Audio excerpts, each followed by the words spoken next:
you please stand?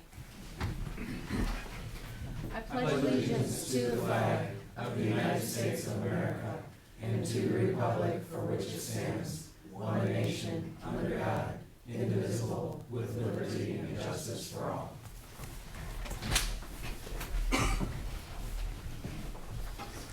Heavenly Father, we beseech your divine guidance in this meeting. Keep us ever mindful of our obligation. Grant us, dear Lord, wisdom, tolerance, and courage that we may well serve our county and fulfill our trust. Amen. Amen. I will make a motion to approve the minutes of September 19th. Second. Discussion? Roll? Hambley? Yes. Harrison? Yes. Sweattick? Yes. And I missed the opportunity in discussion, but I thought Rhonda did an excellent job. There's a lot of discussion last week. So. Oh, she did. Yes. Thank you. Okay, do we have any public comment regarding pending resolutions? Yep. Yes. Would you Well, come up and state your name and address, please? Good morning. My name is Sue Krejci. I live at 3365 Sliding Rock Trail in Brunswick.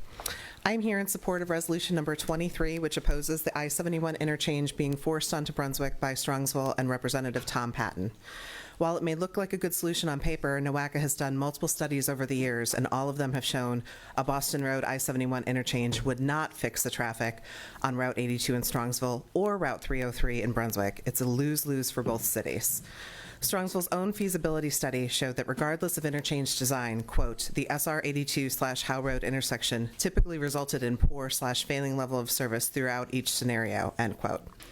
Spending $50 to $100 million to build a Boston Road interchange and still having a poor failing result on 82 and no benefit to 303 does not seem like a wise investment to me. ODOT engineers have many critical comments on Strongsville's study conducted by Euthenix that could be summarized as follows. Number one, it's unclear why an interchange was selected as the best option to improve safety and traffic issues. Number two, there is not enough evidence to support Boston Road as the best location for an interchange compared to others, for example, Drake Road, which is 100% in Strongsville. Number three, the study has drastically underestimated the number of homes that will be taken and therefore drastically underestimated costs. The study estimates that the very most 14 homes would be taken, but the comments from several ODOT engineers stated that all of the homes between Howe Road and the highway will need to go for limited access right-of-way. There are 20 homes in that area alone, 20.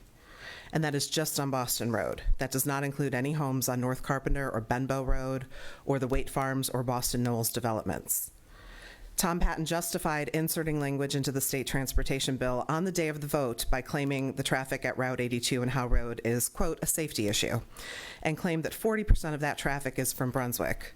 Strongsville's own traffic data showed that only about 8% of the traffic that exits at Howe Road continues south onto, that exits at Route 82, continues south on Howe Road into Brunswick. 8%. That's a long way from 40%. This faulty data was the basis of Patton pushing through a bad law that will not help the safety issues. Building an interchange 3 miles beyond the backup where the traffic dissipates is not going to fix the problem.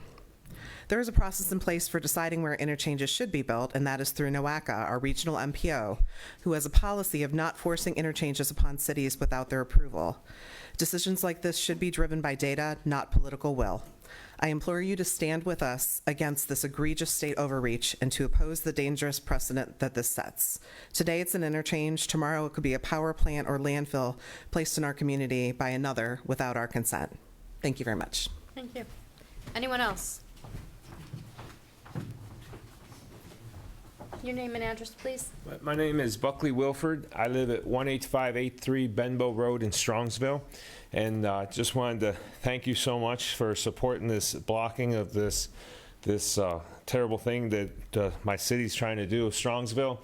We've been fighting this for months. We've gone to many, many city council meetings, both in Strongsville, both in Brunswick too, and other cities also agree with us. I know Hinckley agrees with us, Brunswick Hills agrees with us, Brunswick agrees with us. This would be a terrible idea. I've lived myself on Benbow Road since the day I was born. I live in the same house I was born in. I served 20 years in the military as a Ranger in a Green Beret and retired and came back to the same house. And I love my community. I love my neighborhood. I love my other neighbors. I'm glad I got to meet so many more of them during all this process. But it would be such a terrible shame for this to happen, to have all these homes destroyed. at one council meeting, my one neighbor came and he asked, like, what about like a gas station? Can we make sure no gas station be put into effect? And the lawyer for Strongsville said, oh no, if they want to, they could do that too. All these things could pass with the law. So for certain, if this were to go through, the whole neighborhood would change, homes would be destroyed, and it wouldn't be the nice neighborhood we have anymore. And as it was pointed out just now, only like 2% to 8% traffic change for congestion. The whole time we've been fighting this, the congestion is just like a cover-up story. I know that sounds like conspiracy or something shady, but 2% to 8% doesn't justify such a massive thing. Themselves, I've heard the council members there as we talked to them in Strongsville, they're concerned about Fultz Parkway. They're concerned about getting a way that the trucks can get from the highway to the parkway, because it makes like 82% of the income for the city. And it's a shame, it's a hard way for Strongsville, but I don't see this should be justified as in ruining residents' homes, taking away residential area just in order to bring in more economy for a city. There's got to be a different way. They've been doing it. We have to work around troubles all the time, all of us, all of our lives. We shouldn't justify making something easier, better economic for some people at the cost of a bunch of people who've lived there for all their lives, especially a lot of elderly people who don't want to just get up and move and find some new place to live. These homes mean something so special. One lady that lives on Boston, she pointed out once in a meeting that she has a bunch of children and all of her children live within like a certain radius of her house, so they could all be by their mom. That's a beautiful type of story, and that's what I think we should be looking at as a community, as people. You know, we should be looking at people first, you know, before all these other type of subjects. And this whole issue that went on, this sneaking this into the law that's now being repealed, I'm so happy to see that from the Senator Ramacek has put that into the law to be looked at, I hope very soon, that I hope this never happens again. And I hope you guys are able to stand as a community, stand as a whole. We thank you so much for what you've done, because if it wasn't for you, just our little voices may not be heard. But people like you coming alongside of us and helping us with this is what really makes a difference. And I'm really hoping and praying and believing it will make the difference that this doesn't happen, and maybe secure it that it won't happen in the future. I know with the studies too, this is the 20th study, the 20th time this has gone on over the last 20 or 30 years. That's an awful lot of studies. That's an awful lot of money wasted. I think it was $325,000 to determine it's 2% to 8% traffic congestion will be relieved if we do all this damage. And it's unbelievable to me. And I thank you for your time, and I thank you for hearing us, and I thank you for what you're doing for us.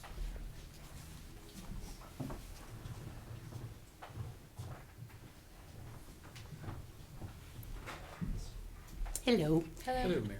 My name's Mary Vance, and I just want to be real quick. Now, I know some of you that know me don't think that's possible, but I can be. Mary, can we have your address, please? Yes, it's 78 Duxbury Lane in Brunswick, and I'm in that first subdivision just south of Boston Road.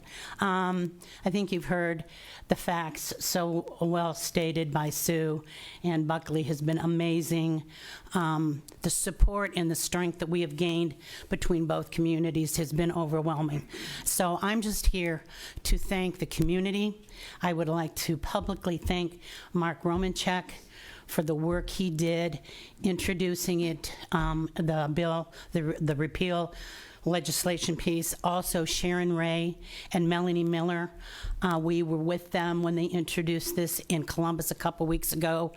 I've been Columbus many times for things, but that was a very moving experience. We felt very supported.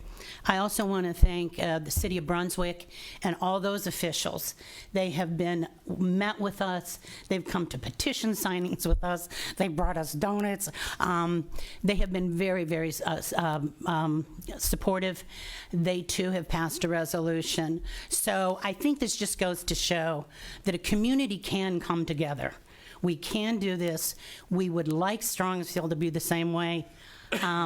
So I just thank everybody for their local support. It means the world to us. If anybody would have told me when I met this ragamuffin of people in May that we were going to be here, I thought there were times I was like, I don't know, folks. So it does just show that things can get done. Nick Hannock especially has told us this is a marathon. This is not a short race, so we're in for the long run, and anything we can do to enhance it, we want to remain respectable. We want to keep the bar high, because that's what Medina County's about. Thank you. Okay. Well, we do have a resolution in Okay. front of us on this issue. I would like to make a motion to approve the resolution supporting the repeal of Ohio Revised Code 5501.60. Second. Discussion? Yeah, I just wanted to thank you all for being here. What you do does matter. The problem with being sometimes an elected official for a long period of time, you have a track record. If you go back to the 1990s, Brunswick City Council was in support of a interchange here. In fact, I brought with me today 1984 interchange study that Brunswick updated in 1990. We spent a bunch of money on. There are layers of support and so forth. And I'm a pack rat, being a historian. I have a lot of those kind of documents. And we were overwhelmingly in favor. But I can tell you the difference is there weren't houses there. It was a farm. You had Waite Farm.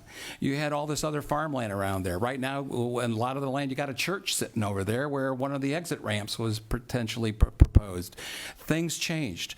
Over that, since 1990, the early 90s, a lot has changed. And Brunswick had to make a decision, and I was sharing with Aaron.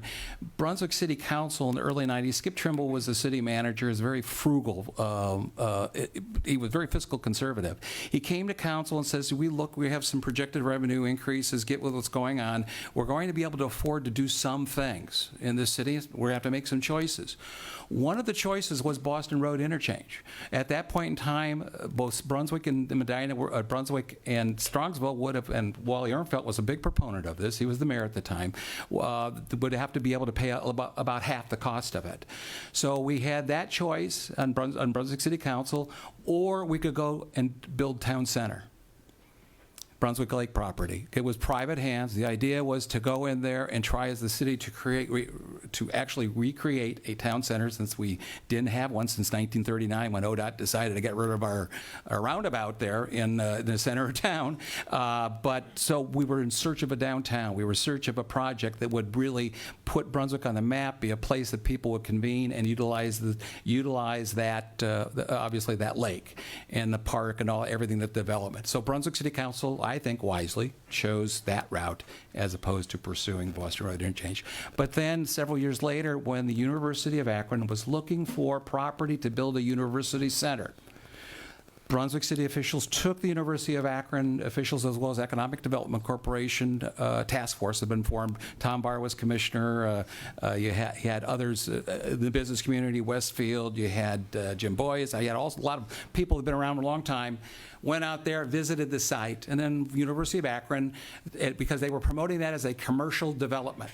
It was not only the university, but it was also going to be some of the commercial development, given all that acreage.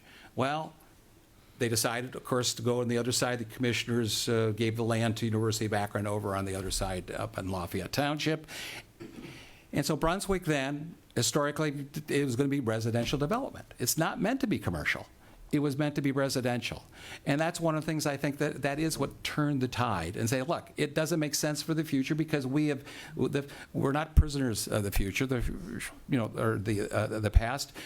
The past shapes us, and all those decisions made, basically this corridor, and I think certainly the cost of the Buckeye Pipeline relocation has always been an impediment. It's unrecognized. I truly believe that if that had been communicated to a whole lot more people in Columbus, then maybe this bad section of law would not have passed. And unfortunately, it did. And unfortunately, we are seeking to repeal it. We even spent, and Andy you were an associate engineer then, when we did the Transportation for Living Communities initiative. Like 15 years ago, I think it was, NOACA set aside money to study an alternative to an interchange in that area. What improvements needed to be done in Howe Road and Boston Road and West 130th and all the other roads to make sure that you didn't need to build an interchange there, because we were looking at the traffic issues. Now, whether that money was well spent or not, obviously, I don't think Strongsville learned their lesson, and they've decided that they're behind this section of code.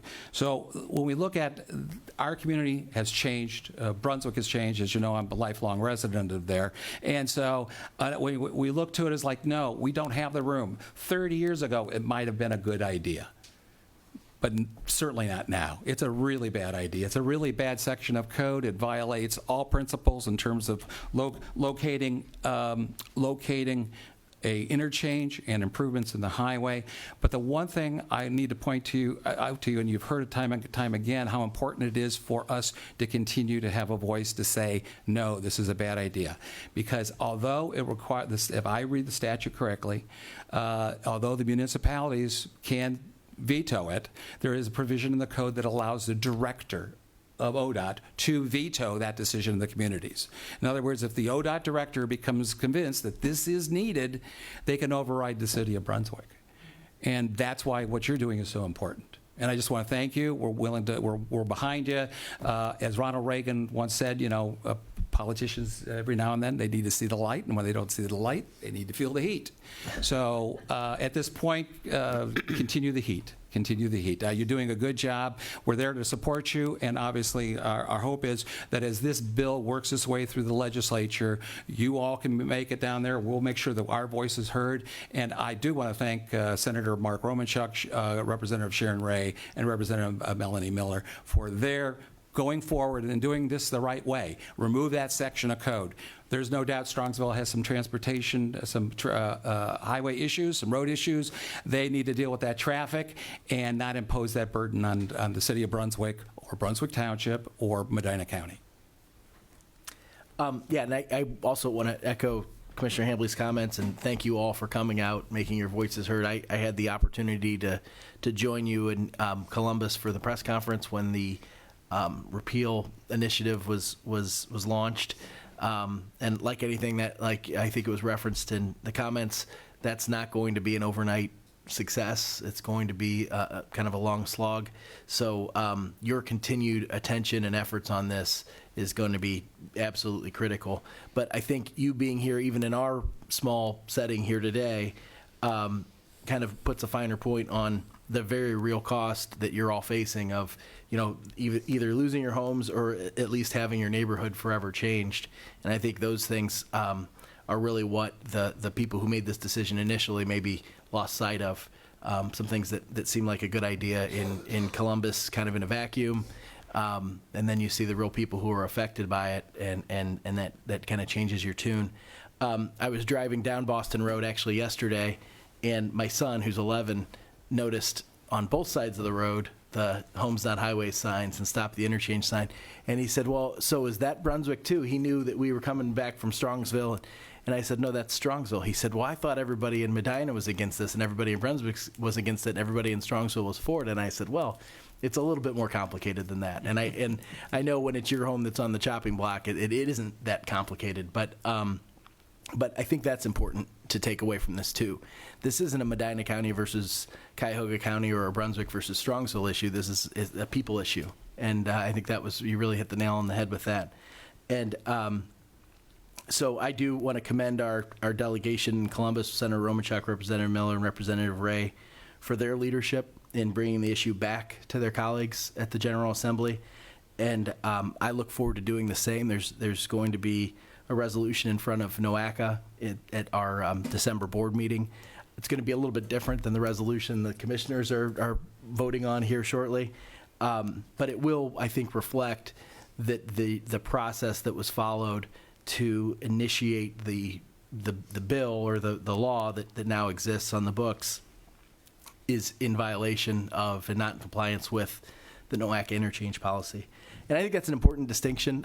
This is not a no to interchange vote that we're taking right now. There are places in this county, and probably defer to our county engineer, I think he would agree with me on this. There are places in the county that desperately need some attention as far as interchanges are concerned. And we are probably in that unique time frame where we're not where Boston Road was 40 years ago when that initial study was done, but we're closer to that point than we are to the point where Boston Road is now, where you can't do it without unacceptable costs to people's homes.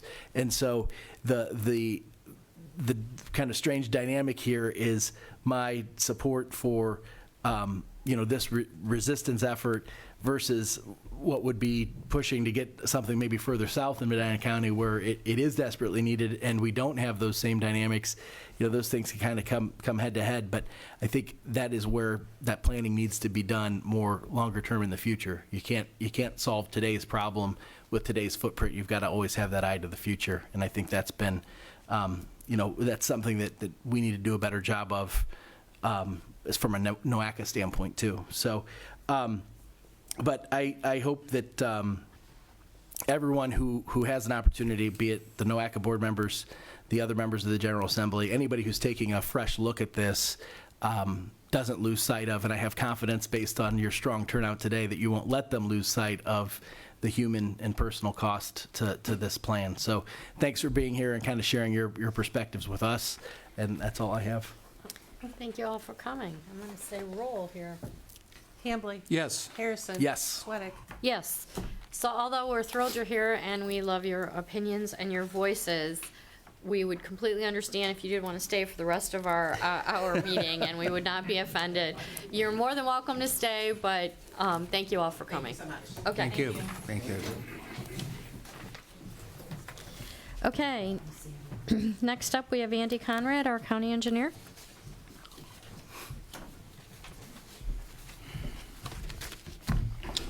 First of all, I appreciate the resolution. I think that is going to be helpful in the cause, so I do appreciate that. I have just a couple of resolutions for your consideration this morning. The first being the final change order for a paving project. Second is a closure of a state road in Hinckley Township. And the third is authorizing the county commissioners to enter into a consultant service contract for the review of the study prepared by for the invasive species project. Move to approve the 3 resolutions. Second. Discussion? Roll. Not related to the 3 resolutions, but you'd given us an update about, and maybe you've got an update for it on the Hinckley project. The Hinckley project, we did receive plans yesterday. Okay. I think Mike Lyons was still talking to General Counsel for the Metro Parks to see what exemptions they may or may not have, and I've not heard back from him on that. Okay. Great. Sorry. I'm going to throw us off all day today. Yeah, thank you. Roll. Well, ADHD. Hambley? Yes. Harrison? Yes. Sweattick? Yes. Okay, thank you. Thank you, Andy. Thanks, Andy. Next up, we have Jeremy Cinco, our sanitary engineer. Morning, everyone. Hey, Jeremy. Morning. I have 3 resolutions for consideration today. The first is awarding the 2022 Home Sewage System Replacement Project, Contract B. The second is authorizing the sanitary engineer to enter into an agreement with Jones & Henry Engineers for professional design services to assess the Marks Road and Plum Creek sanitary sewer pump stations. And the third is declaring the necessity to replace and improve the existing bar screen filtration system at the Hinckley Wastewater Treatment Plant and replace the existing Sewer District 9 package plant building and authorize the sanitary engineer to commence advertising for bids. Move to approve the 3 resolutions. Second. Discussion? Roll. Hambley? Yes. Harrison? Yes. Sweattick? Yes. All right, Thank you, thank you. Jeremy. Thank you. Next up, we have Holly Murin, our Human Resources Director. Good morning. Morning. On our personal changes resolution today, we have 1 new hire in maintenance, 1 promotion in sanitary, 3 rate increases in maintenance, 2 resignations, 1 at Job and Family Services and 1 at the dog shelter, 2 probationary removals, 1 at county home and 1 in maintenance. Second resolution is amending the table of organization for the Medina County Solid Waste District. And the third resolution is authorizing the loss control risk manager to obtain qualifications and proposals for the administration of the county's workers' compensation program. Move to approve the 3 resolutions. Second. Discussion? Roll. Hambley? Yes. Harrison? Yes. Sweattick? Yes. Thank you. Holly. Next up, we have Brett Thomas, our Finance Director.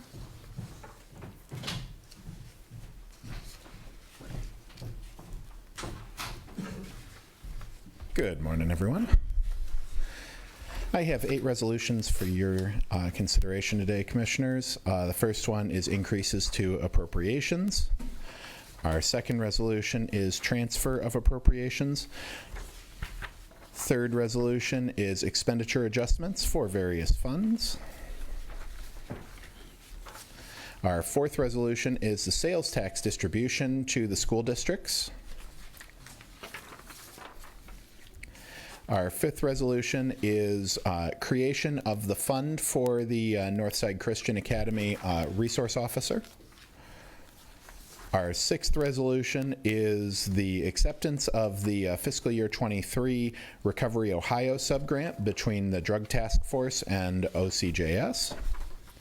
Our seventh resolution is expenses of county officials. There is one out of state for this with the Court of Common Pleas in Covington, Kentucky. And then finally, our eighth resolution is our weekly bills in the amount of $1,845,899.45.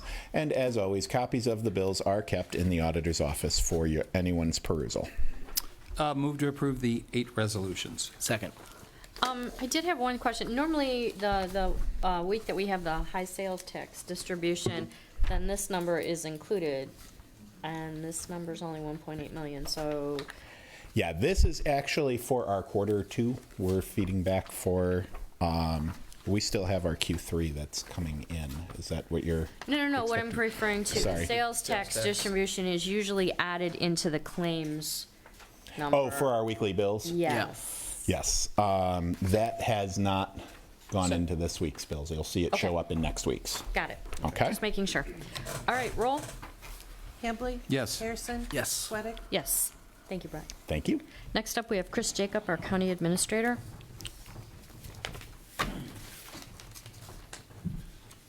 Good morning. Good morning. Morning. 2 resolutions this morning. Both involve change orders for construction contracts. The first is for a Medina County Job and Family Services parking lot project. This is for additional subsurface work. It's an additional $10,049.61. And the second and final resolution this morning approves a change order or authorizes a change order for the Medina County Human Services Center exterior repair project. It's a substantial increase of $218,623.95. As you may be aware, and the photos that I provided hopefully illustrate the extent of the damage. Mm-hmm. And that is all contained within that pedestrian bridge that connected the building to the parking lot in the front of the building at 246 Northland Drive. There was a complete redesign of that bridge now, and significant amount of additional steel and masonry work that was required. Yeah, move to approve the 2 resolutions. Pretty impressive photographs of the corrosion that's been Yes. going on. Yeah. Second. Yeah, I mean, and there was no way to know of that before. Correct. As they investigated further and got on site, it became more and more apparent that the repair work was going to be much more extensive than originally anticipated. And Glad we didn't put it off any further. I'm glad, absolutely glad we didn't put it off any further. Okay, roll. Hambley? Yes. Harrison? Yes. Sweattick? Yes. Thank you very much. Thank you, Chris. Okay, next up we have our department updates. First up, we have Tom Kondeska from the prosecutor's office.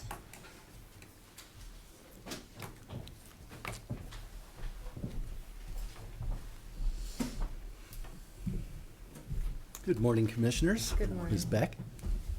I'm here representing the Medina County Scam Squad, and I've had recently a proliferation of calls from people involving people on the other line who want payment for certain services in gift cards. Now, this is a huge red flag, and I try to emphasize this to the community. No legitimate government agency, utility, business is going to ask for payment in gift cards. I've had people who were ordering tickets from Ticketmaster, $500 in gift cards. Of course, that was a scam. So if someone's asking for gift cards, they might as well also be saying, by the way, this is a scam. So I just want to alert people to that because I'm getting so many of these. If someone's asking for payment in this manner, just disengage with them immediately. Hang up the phone, no longer communicate on the computer, block the numbers, mark it as spam, stay away. Just because I've had, within the last month,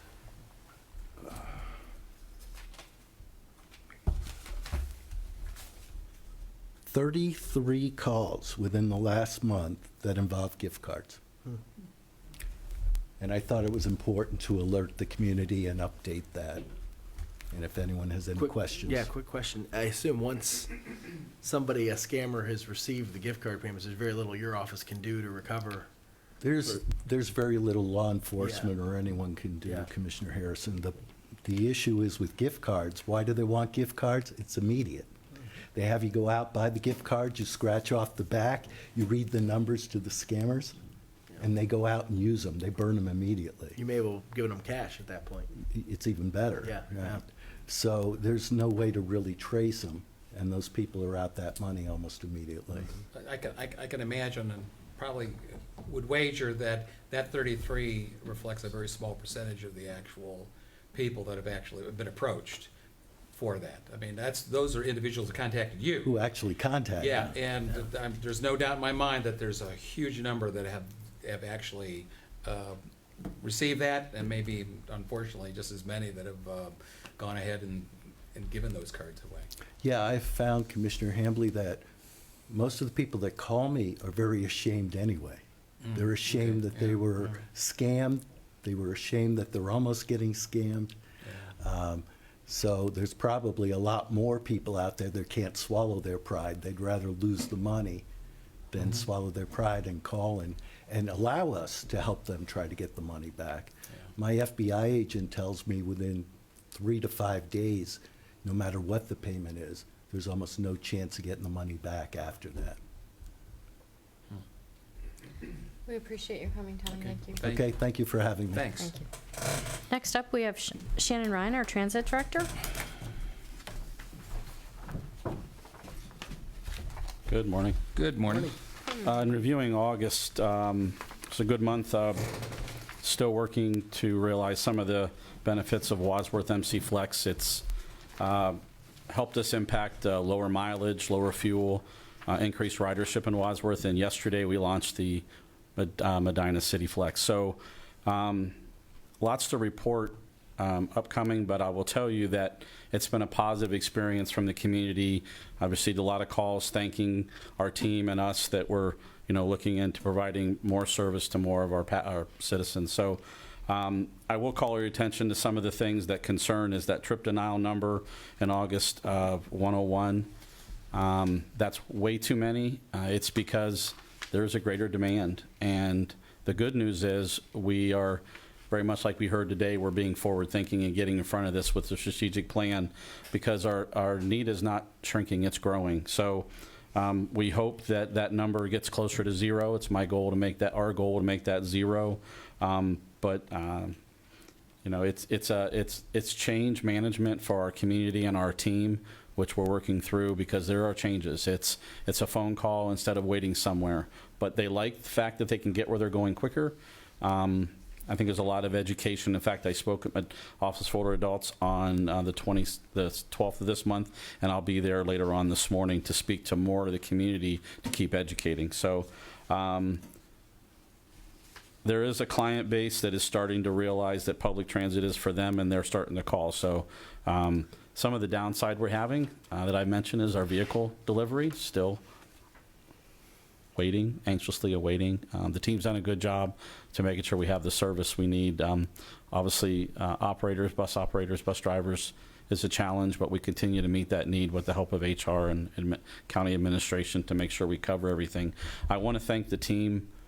I don't think we can do this without them. I know we can. So I want to thank them for what they're doing to make sure that we have public transit and meet the need of the growing. Okay. I have two questions. Got a question. First question is, and this I know you won't know the answer. Well, I shouldn't say that, but I suspect you won't know the Thank answer. you for the Yeah. vote of confidence.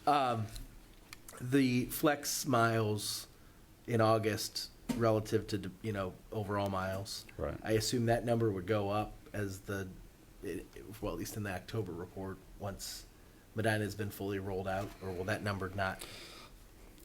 What Are we we're not seeing expecting that to is change? more of a shared ride service. So if a bus drives a traditional city bus schedule, I'll give you, for instance, Wadsworth, I know that, was 164 miles, service miles. The vehicle's traveling less miles now and taking more people because it's not driving unnecessary miles. So I'm really hoping that miles continue to lower. That number will decrease. I'm believing that. The demand miles will increase because it'll be a higher percentage of the overall miles will decrease. The overall miles will decrease. Okay. The other number, and while I'm talking about it, is if you'll see that the average in 2022 of mileage 49 the passenger trips now, 4924 passenger trips, it was over 6,000 in August. So we are seeing an uptick. So while our mileage is going down or basically staying the same, we're providing more service. Right. So and that's what you're alluding to, correct? Right. Yep. Okay. Yep. And then on the JFS numbers, Yes. it's the revenue miles to actual miles.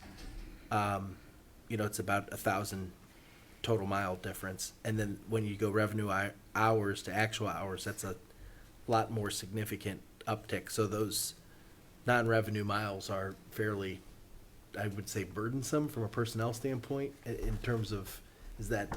We have a third party run that transit, and in most cases, they're coming from a remote area in Cuyahoga County. Okay. So they're doing many more deadhead miles. Gotcha. We have looked at, as we look at some different transits, options maybe in the evening, that they have a central location in Medina County to eliminate those, to reduce the overall mileage and increase revenue miles. But yeah, they're just in a proximity, it's just Cuyahoga County. And so the they're only gone. miles you're tracking not tracking the deadhead miles, you're tracking the miles within our system. Which is what they're That makes they're sense. billing us and JFS for, exactly. Right. I hope Okay. I answered your question. You did. Thank you.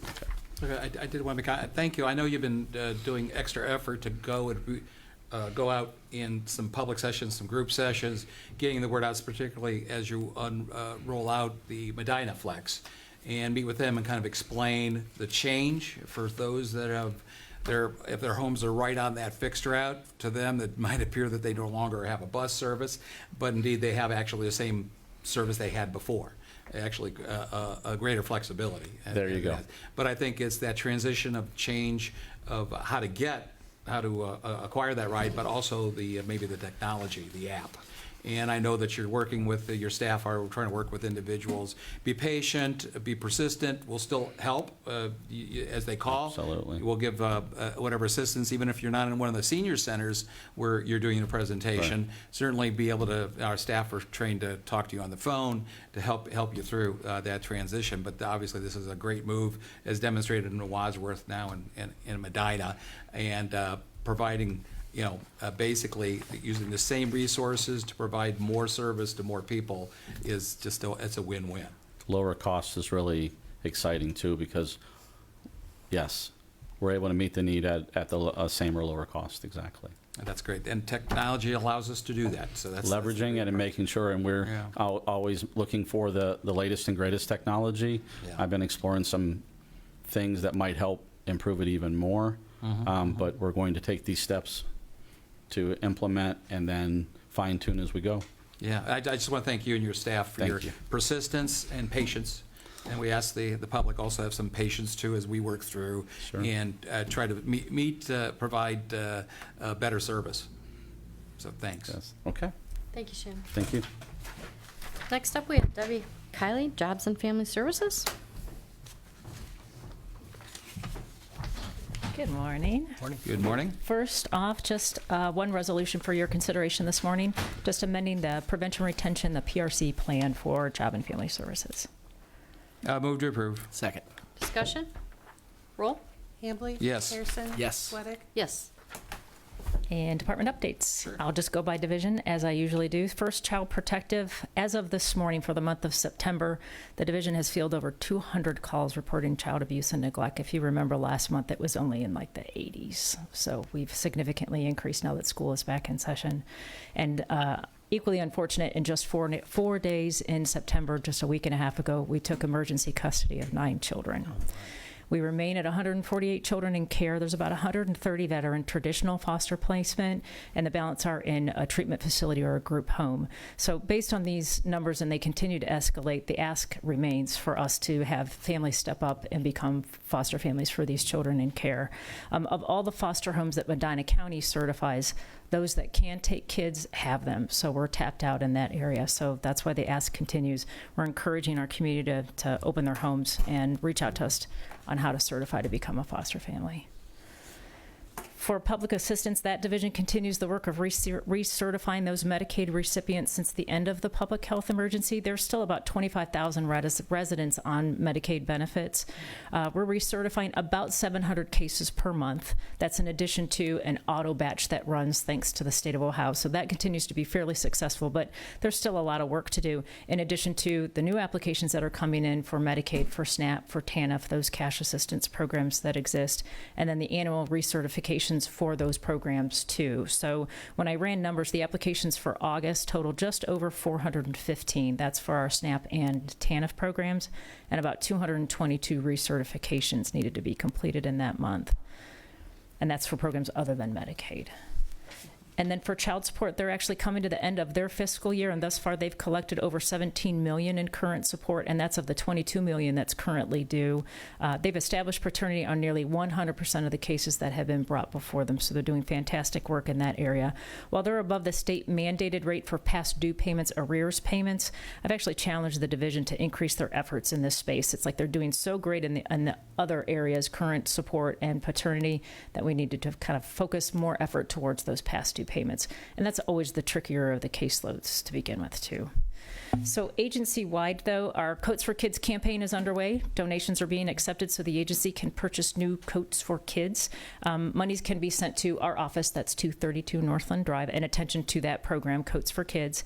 And then, like last year, our event's going to be held at the Fraternal Eagles in Medina on 42. They've been kind enough to donate space again.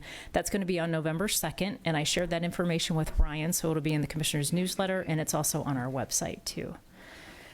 And then lastly, our toy drive, even though it's September, the holiday season will be here before you know it. So the Child Protective Division is once again gathering donations for our holiday season to provide gifts for children in our care. The drive's going to be on November 4th from 9 until noon, but we've actually expanded it. Last year and years before that, it was only held at our Northland Drive address, and we had always had consistently great turnout. But what we've done, thanks to St. Mark's Lutheran Church in Brunswick, located at 1330 North Carpenter Road, they're going to be a donation drop-off too. So we'll have 2 locations, one in Brunswick, one in Medina. So I'm hoping geographically that assists people that want to donate. And that's going to be held, I don't know if I remember if I said the date or not, November 4th from 9 until noon. And our only ask is that you bring new gifts that are unwrapped. It helps us identify not only by gender, age, and appropriateness for the children in our care. That's good. I only give gifts that are unwrapped. So. You're not a wrapping kind of guy, Yeah, huh? yeah. That's my favorite part, is wrapping a gift. Really? Okay. Thank you for the updates. You're also, you led off with the calls for the increase with school, which you would typically expect that, but I assume we're still well above what was pre-COVID typical? Is that kind of the Yes. demarcation line? Yeah, definitely pre-COVID. Even our numbers of children in care back in, I think I went back as far as 2017, and we've consistently only had 70 to 80 children in care. Ever since 21, we've just seen those numbers escalate and stay there. Yeah. And this question came up. I was at a event talking about the Human Services Levy. Mm-hmm. And the kind of the delineation, maybe if it's okay for you to offer a little bit about which of those areas, because not all of the areas of the department would be covered by the funds that come in on the levy. Exactly. Only the Child Protective Division, the public assistance and the child support side, that those 2 divisions cannot receive any funds from the levy. It's only for our Child Protective. Right. And so the need continues to go up in that. And so, I mean, I think kind of underscoring the need for Exactly. Not only for the numbers of children in care, but the type of care that those children need. Those residential treatment facilities, just like anything else across the board, those costs are increasing. So it's becoming more and more expensive for those children to receive that kind of treatment. And we're also looking at increasing our foster care per diem rate. Right now it's $30 for a traditional foster child. If you take in a child that maybe has an increased level of care, it's $53 a day.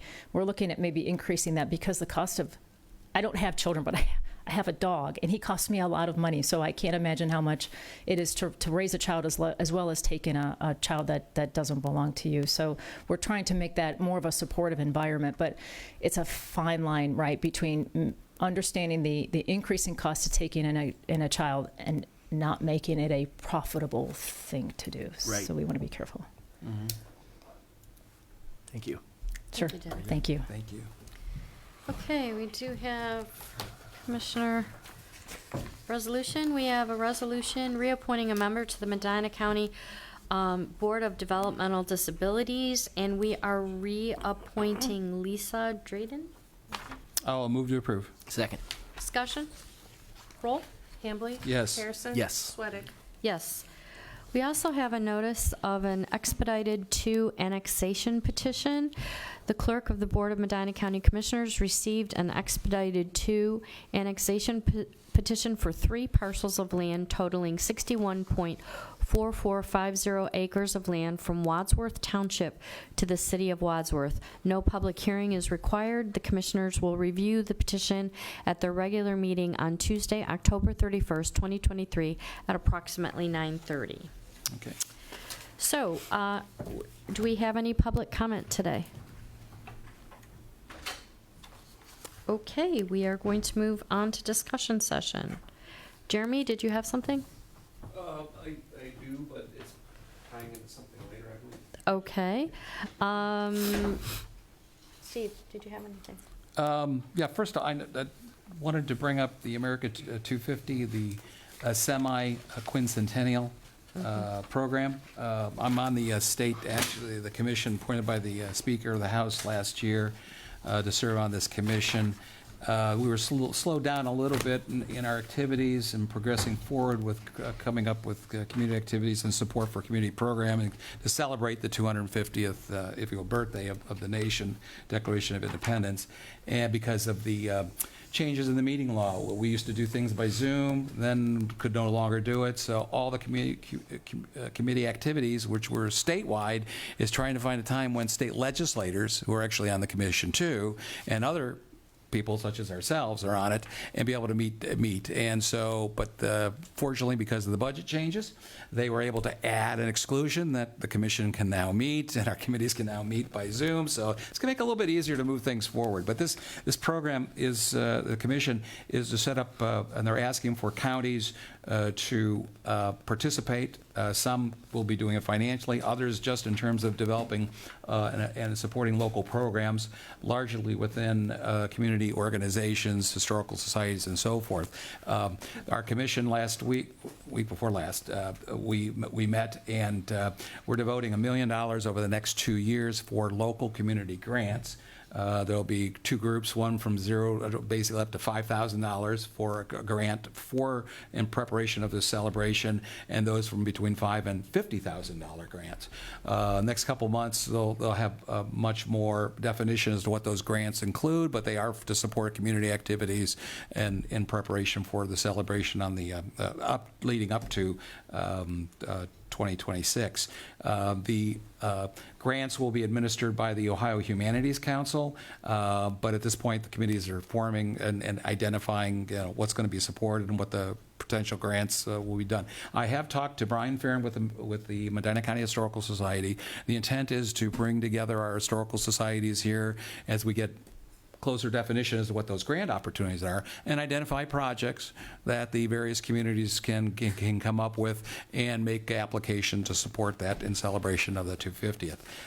Or if it's all right with you, would like to be working on a resolution that we would, as a county, we're not putting any money, but I know Brian will help us communicate. We can start working with our county historical societies and local units of government as well as local historical societies to prepare for celebration on 2026. Sure. That's So- great. Those are state dollars or federal dollars? Those are all state dollars. Okay.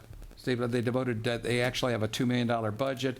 The other part's going to be using for other statewide programs. They're going to be doing, if you may remember, in 2003, they did the bus, or the barn murals. Yes. They're going to do the same thing with the 250th logo on those locations. So we'll be, and we're coordinating with them once the details get out as to how they're going to do it, looking for I'll just say nominations of barns that are still standing. Unfortunately, the one that we had in 1803 is painted over, it's white and it's faded, and hopefully this time, we can do something a little bit more that stands a little bit longer than 2 decades, but actually be able to also celebrate and have that done, accomplished. And there's some other statewide programs that are also be funding.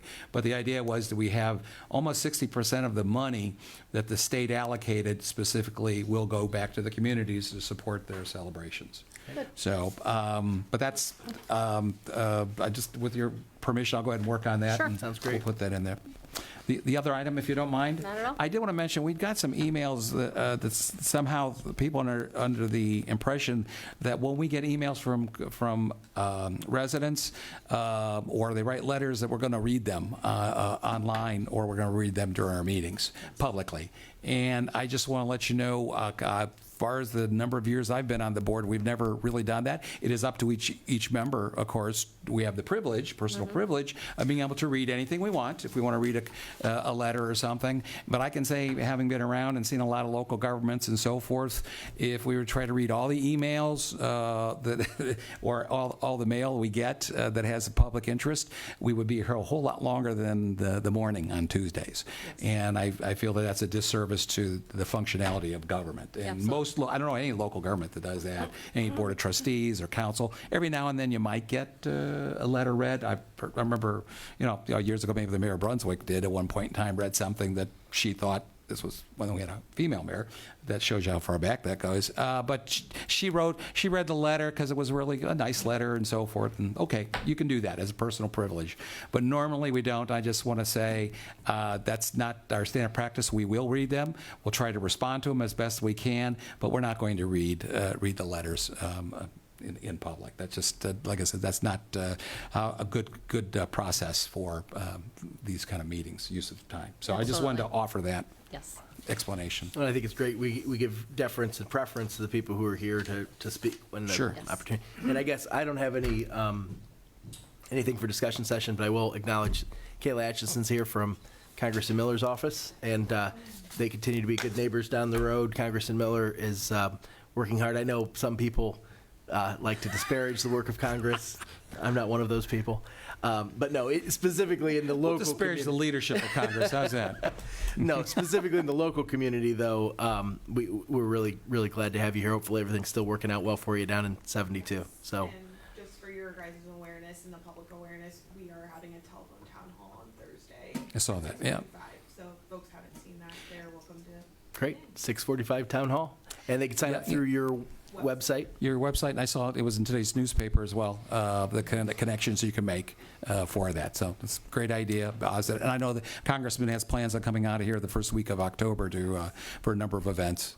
Yeah, looking forward to that. Great. All right, anybody else before I bring up Chris for our ARPA discussion? Okay, it's your show, Chris.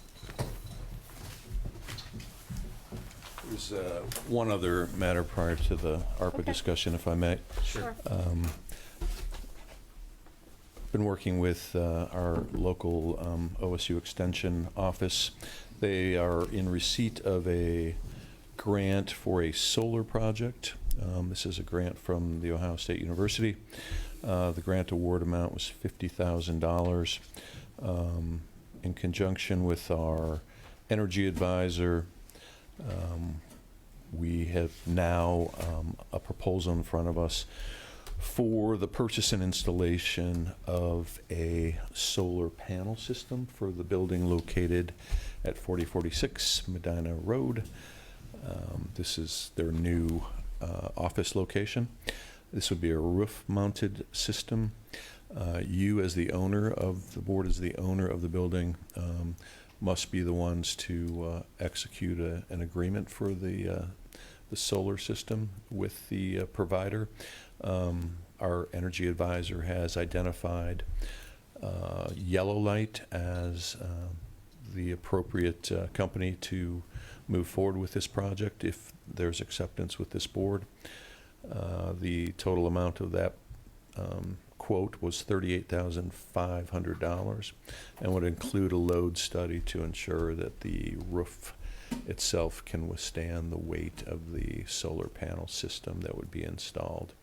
The timeline for the project would be about 2 months, and would generate sufficient, based on the study that was done, the analysis would generate sufficient energy to power that building completely.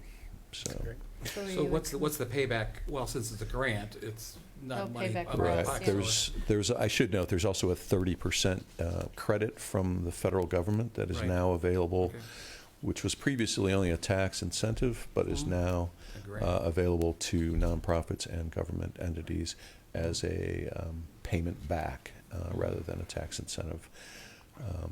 There's also a MOU between OSU and the Board of County Commissioners that would be required to also move forward with this project to ensure that we clearly have indicated who owns what in terms of the system. So with your permission, I would like to place that on the agenda for next Tuesday to formalize the purchase and installation of the system and the MOU with Ohio State University. I think it's a great opportunity. I'm 100% for it. It just shows you we really don't need a regional climate action plan, no WACA's permission, nor for them to take credit for us to do the right thing. That wasn't in my notes. I know. I think that's a great idea. I do have one question, and maybe it's better answered next week. Sure. Do we know that was that roof replaced when we upgraded the building, or the age of the roof, or the life expectancy? Once you get those panels on it, there are logistical issues. I had some folks I've known who've gone through the project, and to remove panels now to redo a roof becomes a Difficult situation. proposition. Yeah. So it'd be helpful just to know what we think the remaining life of the roof is relative to the solar installation. I don't know that we have detailed information on the life of the roof, but we can certainly take a look. Yeah, I'm not sure about the structure where they're putting the solar, but the house portion, the front portion has just been replaced 2 years ago, but I think the back portion was not, because it's still in decent shape. We can kind of put an assessment of. I would assume it'd be on the east side of the. But you said a structural study was included in the price, The load correct? study will be included. Sure. Right. Load But study, that, yeah. but that I think your point is the infiltration into the roofing Potential system infiltration. itself. Or just the fact that if you get a 20-year panel on there, or 10-year, I don't know the life expectancy of the solar panels, and then in 5 least years you need a 30. new roof, then, not because of the What to do, construction. what to do, what to Right, do. right. So, to have some synchronicity between those I timelines. understand too that even whenever you, let's say 20, 30 years life of the panel, you can replace the panels. Right. Without, because there's the underlying brackets that hold it in, and so essentially you're just replacing a component. Yeah, I So think in which case, yeah, the yeah. ability to do that is better if the newer is- the roof right. underneath it. You're probably right. And yeah. correct me if I'm wrong, Stephen, they're a lot lighter than they used to be, correct? The panels? I mean- This, based on what I've been told recently, the weight of the panels is no greater on that for this type of system than it would be for several inches of snow accumulation. So,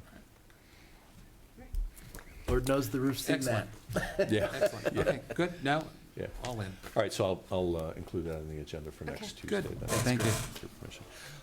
Second item would be discussion of the current status of ARPA allocation, expenditure, and pending projects and potential future projects. So I've put together this spreadsheet that gives you an update as to previously approved projects. Bear in mind also that there were two components for the overall ARPA allocation. The total amount was $34,913.553. $10 million of that was separated out as part of a revenue replacement pot. So the remaining portion all is on page 1. And wanted to update you on several of the projects that are indicated as in process. Firstly, and Stephen, if you can help me here, there are 3 HVAC upgrades, one for JFS, one from JDC, Juvenile Detention Center, and one for the Agricultural Services Center. We have an update on timing for that. Based on Stephen's homework, the JFS equipment is to ship April 2024. The Juvenile Detention Center system shipped 2023 in December, and the Agricultural Services Center should be arriving anytime. That is correct. And ready for installation. So that's an update on those. Also, I had checked with a couple other organizations, entities who you had previously allocated formally funding for. First was Park District, Medina County Park District, and that was for the Wolf Creek treatment plant, or treatment upgrade. Based on my correspondence with Nate Epping yesterday, he confirms that they're going to move forward with that project and will be able to meet the timelines associated with the obligation of funds and the expenditure of funds. As a reminder, these funds have to be obligated by December 31st, 2024, and must be expended in full by December 31st, 2026. The other follow-up was with the Village of Seville. As you know, they had a previously approved wastewater treatment plant expansion for which this board previously allocated $1 million. I have been in touch with their consultant who's working with them currently on the project, and they now, as of yesterday, wish to formally ask this board to reallocate those monies for a water main project along State Route 3, because they've previously, and on an emergency and necessary basis, have moved forward with the other project to get those repairs made. And so I will pass out the correspondence I received from Will they be able consultant. to finish this by the 2024 deadline? Yes. According to the correspondence I received in my discussion with the consultant, they intend to publicly bid for the project later this fall, early winter, with a plan to start construction by April 1st, 2024. Full operation of the replacement water main is expected to be complete by November 1st, 2024. It's a $3.5 million total project estimate. There's also this. He's provided me with a brief description and drawings as to the location of the improvement.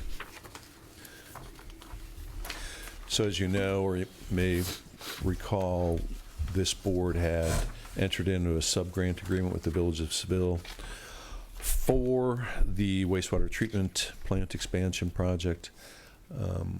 If this board wishes to continue to work with the Village of Seville, shift the allocation to the water main project would require us rescinding the sub-grant agreement and then entering into a new sub-grant agreement with the village for specifically the water main project. There's a reference here that they have been listed for a congressional earmark for their plant project. Right. Again, it's 3.5, or the wastewater treatment plant project. I guess that's what I'm thinking they're referencing. I've noticed that too. Are they referencing, okay, the wastewater treatment plant? So their hope is that that $1 million we were looking for, giving them for is going to be made up by the congressional earmark. From Other sources, correct, from other including sources being federal that- sources, right. Which is eventually that's their hope. Is that why they didn't move forward with that? They were hoping to balance out the resources? I believe they're fairly confident that the funding is available for that project elsewhere, and they wish to shift the allocation to this other pressing need that the village has. I guess I need some time to study this project. Sure, sure. When this came in, we were balancing this with project requests by Lodi, which we did grant them, and they have used the money. We're also balancing against other requests by our sanitary engineer, and I'll just say the county benefits. I'd like to look at, see what the beneficiaries of this compared to, we've got some county projects Yeah. were in significant need of I would money. agree. They were giving them $1 million, they didn't spend it.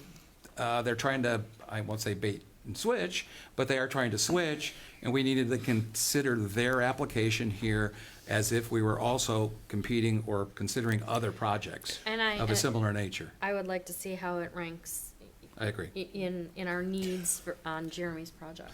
Okay, and I did mention to the consultant that there may be a chance that we'd want him to, or village representatives to come in and make a presentation. So, When was that initially allocated? I don't have that in front of me, Okay. I'm sorry. That's okay. It looks like a 22 resolution. It was a 2022 Oh, yeah, it was resolution. when Bill was here. I mean, Yeah. we. Yeah, it I know was- it was we- before we went- May. we- It we- was part of one Oh, of yeah. the original requests we got. Okay. Oh, yeah, And then, we got a bunch of requests. and, Yeah. and So- we gave it, and now, In all fairness, it was, there was a number of projects there was competing against. right. We gave it to them, we gave them the opportunity, now they want us to go ahead and think, well, they get the $1 million regardless of what the project is, and it just doesn't work that way. And Or it was, should have it worked was that one way. of our more expensive It was. grants that I we was gonna say, did. in some ways, the dollars are the dollars are more finite now because we know what our needs Oh, are, exactly and, right. and it's a Yeah. one bite at the apple type of a situation. Right, so we have to consider it against the other I mean, requests Jeremy we have has a before us. huge list of priority projects Thanks, Jeremy. Indeed. for water. Oh, indeed, water and sewer. Right. Oh, yeah, and that's a water quality issue. Not to put a name on it, but if we put a name on it, it would be Jeremy. Yeah.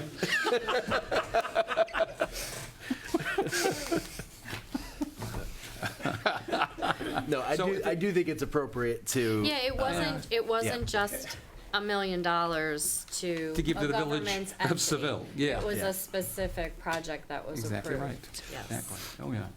And I also think, I don't want to prejudge that maybe we take a fresh look at it, and maybe that still is warranted with this project too, but I think we've just got to consider it in line with the other ones that we Agreed. have, now that we know that we're kind of. Either way, we're kind of rescinding the original, because the original was tied to the other project. Yeah, if that's a decision this board makes, to rescind that and reallocate, whether it's to also Seville for another project or to other. Well, I would agree with rescinding it. If there's They no, don't need- they don't right need now, to they're spend not moving fast enough to be able to spend it, so let's just say, okay, let's do that. If you could allow me to Yeah. contact them one more Sure. time and get some Sure. To clarification, make sure. further clarification. Yeah. Because these conversations just took place yesterday coincidentally. So Okay, if that's okay. sure. Okay. And then I'll report back to you shortly thereafter. Sure. I Okay. just wanted to, this is for the Park District too, just confirming that they'll be able to expend dollars, so you have that. And also, I'm not sure you're aware, but last month,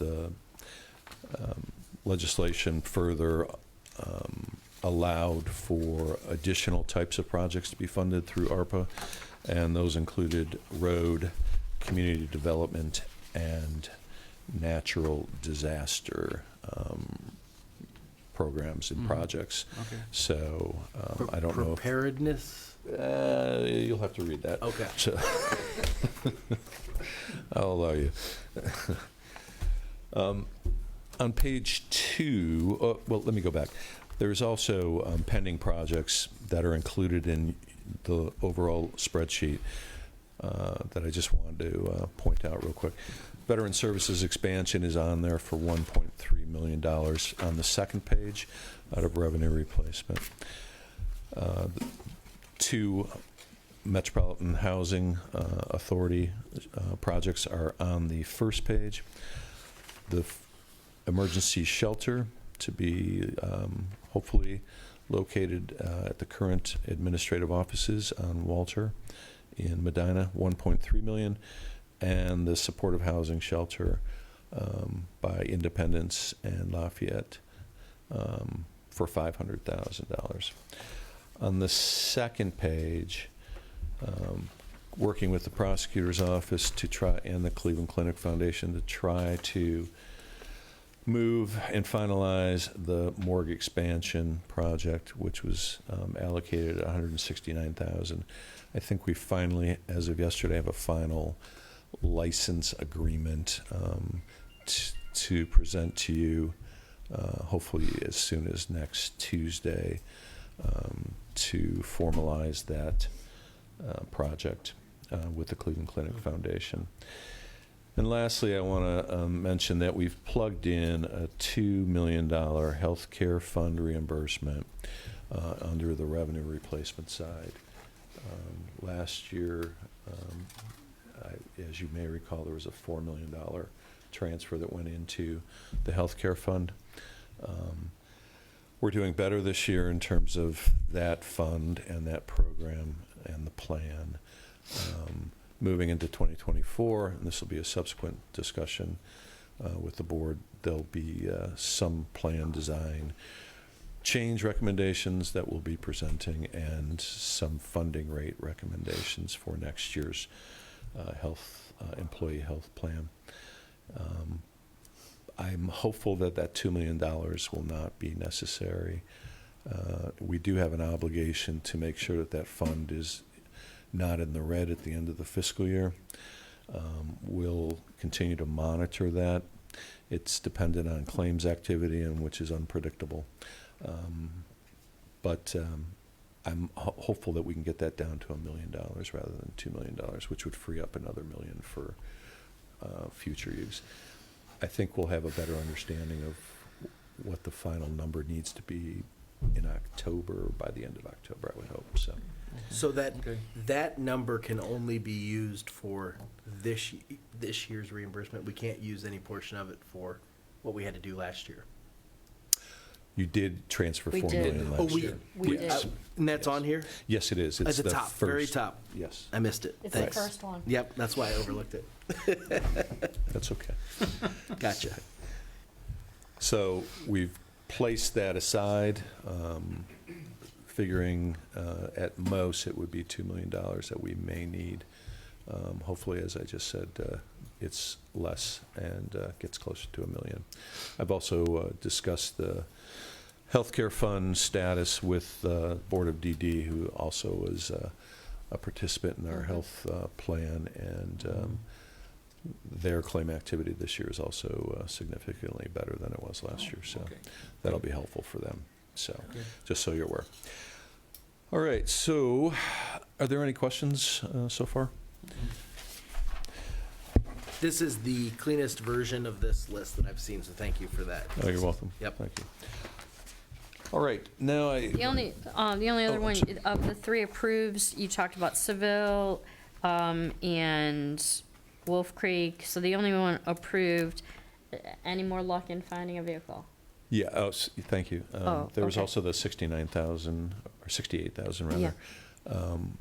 previously allocated and approved funding for the Recovery Center of Medina County for the purchase of a van for their program purposes, both culinary and recovery center operations.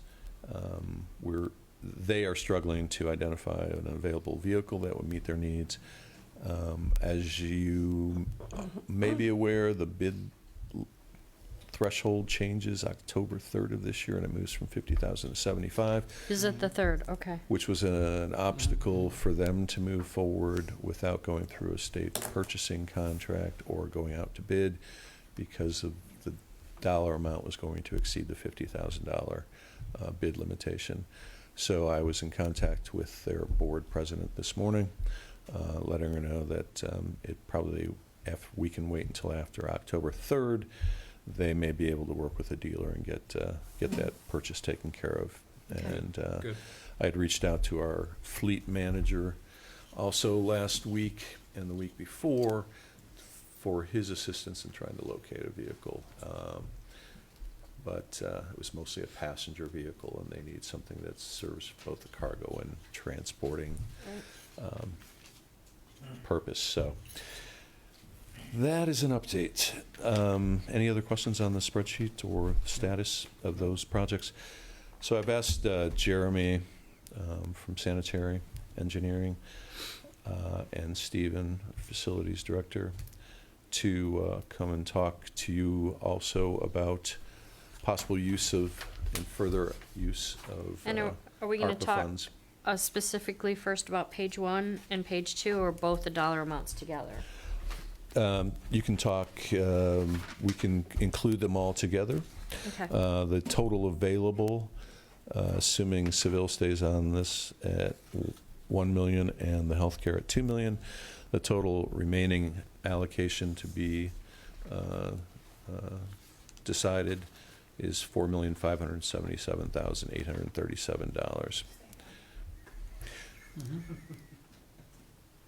He can spend it in a day. I'm well aware. I'm well aware. Thank you. Which one? Either of them. I know, that's true. Stay there. It's okay. There you go. So Jeremy had provided us with a possible list of 2 projects, 1 sewer and 1 water, for consideration if you were hoping to assist. Can you say that total number again? 4 or 5? $4,577,837. Okay. So Jeremy, if you want to just come on and briefly describe your 2 projects that you put in writing here, that'd be great. Sure. Do you need a copy of this? Yeah, I got it. Thanks. Hopefully I can get this all spent before Stephen has the opportunity to get up here. So I was asked to provide a couple projects here. I have the sewer project. We have the Hinckley Bar Screen, which we just passed resolution for. We're looking to advertise that on sometime in October 23rd. That entails, we have a manual bar screen right now. Currently, staff basically takes rakes, cleans the screens, and hoist it about 20 feet up in a bucket. So the idea is to get an automated scale system in there. And then also we tied in the SD9 building was an old package plant that was over on David Drive in Hinckley Township. It was a development package plant where the EPA came in and said, county sanitary engineers, you're going to take this over. So we ended up having to take that over. The building is actually starting to cave in.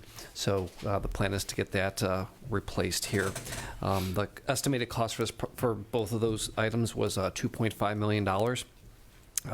We were looking to do an OWDA loan for this project, which was currently at a 3.95% rate over 20 years, which brings about an annual payment of $182,000 per year. Increasing the sewer debt fee by 25 cents per ERU per month would net us about $146,000 in revenue annually. That would be essentially for a resident. That would be an additional quarter per month on their sewer rate. Any questions regarding the sewer project or any of those numbers? So are you saying if we allocated the 2.5 million for this project, you would not have to increase the... By a quarter, yes. Yep. All right. All right. Okay. On the water side, we have the substation, pump station, and water main project. This is part of the, we're looking to get that substation water tower project advertised here shortly. And this is kind of the water lines that will extend from the current tower by Cossack Creek south down substation to tie into that to the new water tower, and then run a new 16-inch line on the north side of 303 and tie it in over there to create a higher pressure district for Brunswick Hills. A lot of the up in that area there is some lower pressure up there, so this would solve that issue, and it would also solve a volume issue where the current water tower turns over, meaning it fills, it cycles, fills, drains, just based on consumption in the area. So adding the extra tower there provides additional capacity in that water district. We're getting close on that project. I'm guessing sometime in December of this year, we'll be able to advertise that project out, estimating cost close to $3 million. Again, OWDA funded at 3.95% for 20 years is about $220,000 annually. As far as it to cover those that loan cost, if we increase the water debt fee, which is the fixed monthly portion of a water bill, by 75 cents per month, that would generate essentially the $229,000 needed to cover that loan payment. Please keep in mind that the 75-cent is per equivalent meter ratio. So basically, that our smallest meters are it's currently $7 per month, so that would go to say $77.75. However, it's not a straight 75-cent increase for each larger meter. It is based on a ratio of I believe the AWWA specifies that ratio. Any questions on that water main project? No, that's good. Okay. Yeah. Any portion or these are just the project costs themselves, but any Okay. funds would be beneficial. So. What's the going back to the sewer? What's the current sewer debt fee on a $5.50 per ERU. Okay. So that would be the 25 cents would be a smaller percentage increase than the 75 cents would be. On the Okay. Correct. Thanks. Yep. All right. And basically for the Hinckley, this is taking care of a 50-year-old plant. Yeah, I mean the Hinckley plant was constructed in '70s and then later upgraded in an expansion in the '90s, but really nothing has been done to it since the '90s. So. Okay. Thanks. And Stephen, you want to briefly describe your possible need for funding? All right, so from an HVAC standpoint, we have a few buildings that we have evaluated. These are rough numbers to start with. We are still waiting for a more detailed list, but for the administration building, we were looking at adding a chiller here. This chiller is about 25 years old, so it's getting at the end of life. That cost is anywhere from $200,000 to $220,000. This building also has 6 coil packs in it, so there's 6 different units that service the areas where our main chiller and boilers don't. Those are about $500,000 to $550,000 for all 6 of those, and then controls for that is $40,000 to $50,000 to control the administration building. So what's the total for the entire building then? It's like $1 million. He's at Well, 810, if you did all 825, 825. 220, 550, and 40. He said 220 was the high. What's going on the high end? 550. 225, 550, and 50 would be 825. Okay. Thanks. Sorry. You're welcome. The jail, we have a chill and hot water coil. I thought we did a chiller on the jail. We did. This is a small piece that needs to be done. Okay. It's $35,000 to $40,000. Okay. And that's to service the boiler room. 60 Public Square, we're looking at an RTU replacement with VAVs throughout the building and putting them on controls. And that would be anywhere from $480,000 to $530,000. And I will be talking with them further about making that a gas-fired unit to save energy. I have in here the heat pumps at the sanitary engineer building, so 791, so where building department, sanitary, and highway all reside. The heat pump exchange, there's 13 of them. That cost would be $435,000 to $480,000. And then the last building that I have in our entire fleet, I think that will need anything done, is the Human Service Center. The rooftop coil units on that building is about $410,000 to $460,000, and that is a basic direct replacement. We have one boiler that is 40-some years old. I guess it's 42 now, and that boiler replacement would be $170,000, $195,000. The changing the building out to a QPAC, so instead of changing out the air handlers, going to a more modern system is removing the fan coils and putting in energy efficient individual motors. Will be $310,000 to $350,000, and then controls on that building would be $40,000 to $50,000 as well. What's your priority here? My priority here would be the chiller at this location. And then I think we need to investigate 60 Public Squares and what that cost effective is, and then the Human Service Center DX coiler replacement. So your those- priorities total. Anybody bring a calculator? What was the human services number again? 410 to 460. We say 460. So you'd be about Yeah. Yeah, yeah, please do.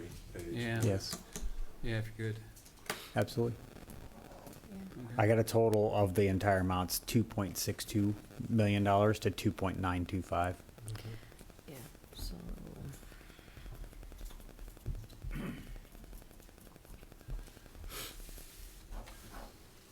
Okay. Good. You two wanna like get in Thank a you. ring for this? I But wait, there's because more. the totals do not satisfy both of you. 50-50. He'll take, I knew he was. Well, in the mix, we still also have the Seville Yes. issue in the Yes. mix. Yes. And I would like to Yeah. include one other possible please do. consideration, if I might. Of course. So we're not just gonna spend it twice. Yeah, we're we gonna need to spend it see yours in writing because it's all. Yeah. A lot of detail. Yeah. It's okay, thanks. This is a 5-year funding plan that had recently been prepared and presented to the sheriff from Cleveland Communications, and this is work at the various radio tower sites and locations throughout the county. It's a 5-year plan broken out by years 1, 201,915, year 2, 224,405, and then goes down from there. Obviously, if this was phased in over a 5-year period, because of the expenditure and obligation deadlines with ARPA, that wouldn't be possible. But you may wish to consider possibly year 1 and 2 in this as you make determinations about allocating additional funds. Now, how does this fit in with the next gen 911 funds that are coming with the, To be determined. I know that CCAO is having Right. presentations regarding that Right. coming up in the next few weeks, and okay, we'll be participating in that to make a determination. as to how or to- much that could actually Yes. pay for some of this? Correct. And as, when we met with President Huffman, the board on Thursday, we're very well aware that that was only a 2-year deal. That in the next biennial budget, we'll have to fight for keeping that fee. Yeah. Is one of the things he said probably was the most disturbing is that he's afraid that they'll give us too much money for communications, for 911. And that we'll be sitting pretty with too much money based on that fee, and all the studies show we actually have a far greater need than we have funding from the state from those funds. Right, right. Yeah. So I just wanted to make you aware of this need, and it'll be up to the board for future discussion as to. So why don't we? All right. So we're gonna get Stephen's detailed numbers. Right. And so when did you want to? Did you want discussion by next Tuesday on this? I don't think a decision needs to be made by next Tuesday. If I'd like to possibly invite Seville in to make a separate presentation that you can then review in conjunction with these other requests. Would you mind if we end up having like a special meeting, a discussion session for this purpose? I think that'd be Which we can helpful. bring them with some greater flexibility for their consultant to come in. Sure, sure. As But well as whatever else we might need even from regarding Cleveland Communications proposal. A Sure. better discussion. Sure. Doesn't have to be during our normal session, Yeah, where we're kind of constrained on what we could, of time. But I also Yep. would like to know how the Seville project ranks in order Oh, of course. Jeremy's priorities. Of course. Of course. Well, there's no reason we have to have I mean, with our deadlines and everything, we don't have to have the ARPA discussion finished before we do our, the annual budgeting. Or do we? Well, we do have to Or are we have, I targeting think that? there is going to be some need to move forward prior to your adoption of the annual Okay. budget. right, and I think Gotcha. especially with some of the projects we're moving forward, where they're gonna have to borrow money, let's say for the Hinckley plant and so forth, in order to start the funding. Yep. So I think those decisions, that's why I say within the next week or two, if we can Yeah. do a special meeting where we can sit down and talk through. I think that would be great. Answer questions. You can communicate, and I'll do this publicly as well, communicate my interest in that Center Street for Seville. They have some huge economic development projects in the north end of town that I'm trying to understand why that project is, all the money, revenues coming from those income taxes to the village can't be paying for some of that infrastructure improvement. So that's Okay. my question. Okay. All right. And final document for distribution is just a recap of the eligible uses of funds, just so you're aware, and the timeframes for obligation expenditure, just so you have that in front of you also. Thank you. And that's all I had for this morning. And thank you for your time. All right, super. Thank you. I think you could take him. I don't know. I wouldn't. I'm wondering. Really, the only way to Yes. know that is who fights dirty. That's Yeah. the only way to answer I that was gonna question. suggest that, actually, yeah. Yeah. I'd like well, first off, I'm gonna make a motion for executive session. Could we do a recess before we go into executive session? Maybe, I know we got an investment advisory. Right, at 11. We're very late. We're running Let's do late. that, compress the time, and then come back to executive session for that purpose. So I'll make a motion that after, following that meeting, we go into executive session to consider the sale or purchase of property and to consider the employment of a public employee. Second. Roll. Hambley? Yes. Harrison? Yes. Sweattick? Yes.